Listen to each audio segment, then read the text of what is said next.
Greetings viewers, Eric the Car Guy. Today's video is, well, something of a cautionary tale. I made a mistake and I'm going to go over the mistake and what I did in this video, but I'm also going to go over the solution that I came up with to get around the situation that led to that mistake in the first place. I'm not going to place blame here on anyone but myself, but once again, I feel if I put this information out there that it can help some of you that might be facing the same challenges I was when this happened.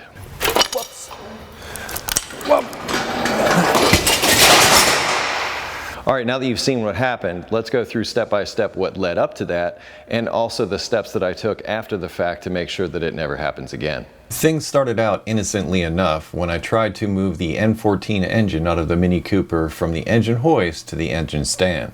Right, so in order to make this happen, this will not go into here. This is as far as I can get this to go. It hits that and there's way too much room there. So I'm going to lengthen the boom, bring it out to here.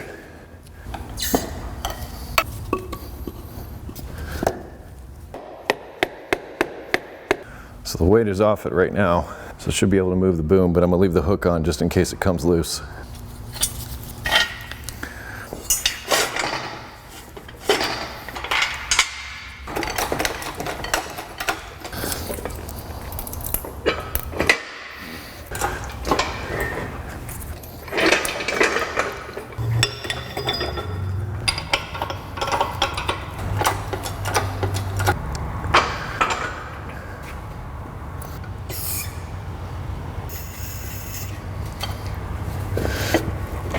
Ultimately, I gave up and had to try something rather unconventional.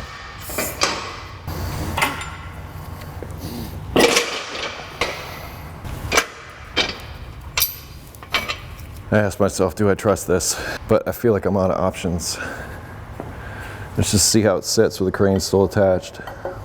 The plan was to lift one leg up on the engine stand and one leg up on the engine hoist to see if I could get things to mate up the way I wanted them to. As you can see, it didn't work out as planned. There's no weight on the crane right now.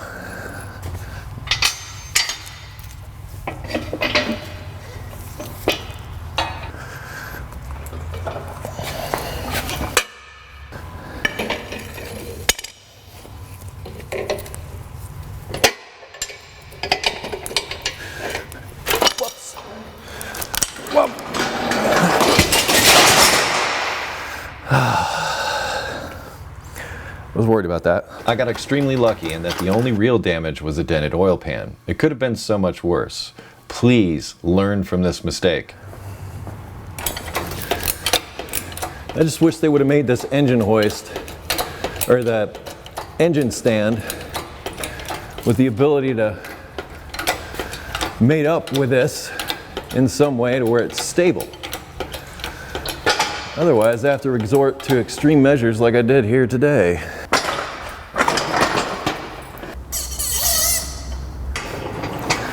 It looks like, and I reviewed the footage, is this oil pan took the brunt of it, but it doesn't look too hateful. And then it rolled over onto this side, and that pin looks a little bent, but it looks like it hit here on the turbo, on the concrete, and that was it. As far as luck goes, I got really freaking lucky. And I wasn't hurt. Like I said, I hope you saw that I just pushed it and just got out of the way. I didn't try to like grab it because that's just futile. But it is on the engine stand and I need to get better at figuring out how to get engines on this engine stand, but we'll be able to get to everything we need quite comfortably now. I never should have been doing what I was doing in the video where you saw the engine fall. And the fact that you saw the engine fall means that, well, it was unsuccessful, it didn't work out. But this is what I was attempting to do. As you can see, there's these pins in here. This one pivots and this one here holds the leg in place. Now, both my engine stand and my engine hoist have these pins and have these movable legs. What I was trying to do is I was trying to move this up out of the way and do the same with the engine hoist and then put this one down. In the process, as you can see, these wheels don't touch the ground. They're only there for when you're moving it around when you don't have an engine on the stand and you've got the legs folded up. But what happened was, as soon as I took this pin out, all the weight of this sort of shifted to this one side and it was laying down. So I was taking a pry bar trying to lift up on this so that I could insert this pin, and you saw what happened. The wheels allowed it to roll away. Not cool. I wasn't thinking clearly at the time. I was frustrated. It felt like it was out of options. And I'm reluctant to even show you this, but if you find yourself in the same situation and you have no other choice and you can't do anything about it, well, something you might consider is taking some wood blocks or something and putting them under here to support this before you ever pull this pin so that there's no movement. Keep the thing from moving and rolling around. Another option might be a floor jack that you could bring it under here and hold it in place while you do that.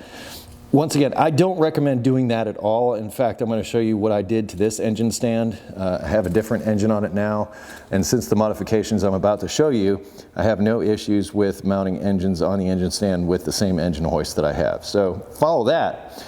But if you're absolutely stuck and you have no other choice, here's some options that may help you out. So this is what I came up with to prevent this from ever happening in the future between my engine stand and my engine hoist. I started with this piece of 3/16" steel that I'd gotten from the hardware store. I placed the steel underneath the wheels of the engine stand, and I found 3/16 wasn't enough, so I doubled it up to make 3/8, or about 10 millimeters. 3/8 of an inch was just enough to raise my engine stand enough to get my engine hoist underneath without obstruction. I then removed one of the legs from the engine stand and took it over to the bench to work on. Once mounted in the vise, I removed the wheel. Since the wheel bracket is mounted on an offset, I needed to mark that before removing it from the engine stand support.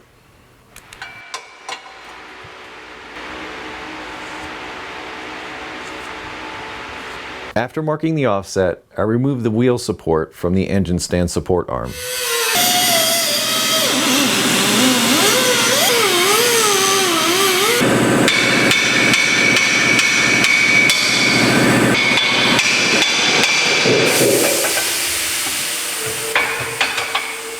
With the wheel support removed, I ground everything down smooth on both the engine stand support arm and the wheel support.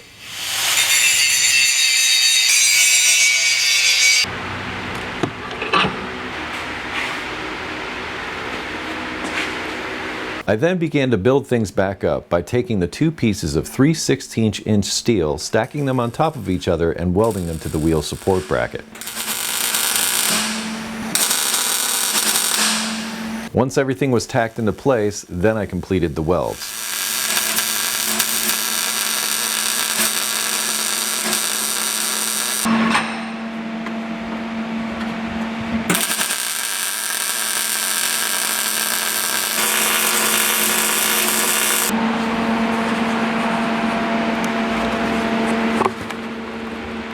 I then took the completed wheel support and placed it on the engine stand support arm. Before welding anything into place, I made sure that the wheel support lined up with the marks I'd made earlier so that I could maintain the same offset. Once I was sure I had it placed correctly, I tacked it down in 4 spots.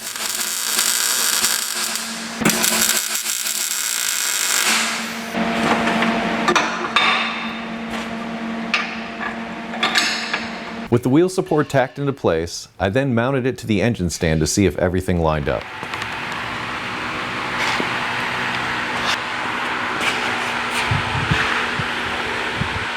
Everything did line up, so I took it back over to the bench and finished the welds.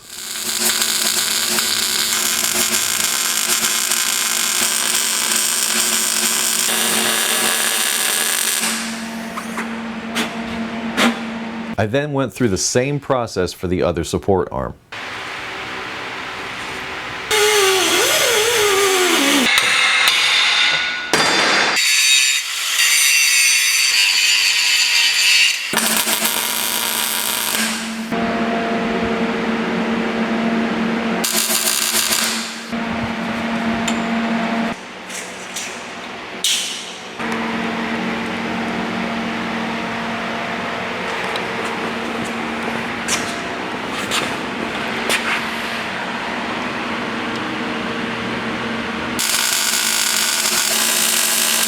After the welds were complete and things had cooled down, I took a wire brush to all the areas to get rid of any loose paint or debris. I then painted with primer paint.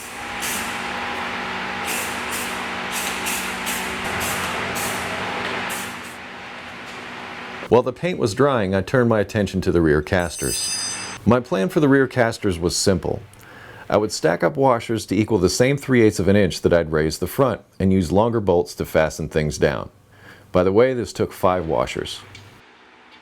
I used grade 8 bolts and nuts for this task. After installing the first caster, I found that there was some interference between the caster and the bolts. So for the next caster, I ran the bolts up through the bottom and there were no clearance issues whatsoever.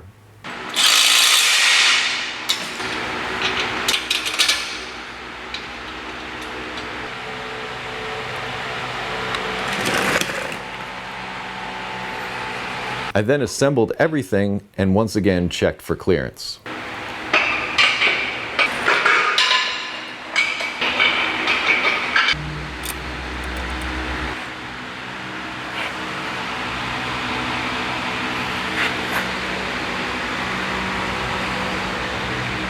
I was very happy to find that my plan worked in the end. I can now pass my engine hoist under my engine stand without difficulty, and it's much easier to mount engines onto my engine stand for my engine hoist.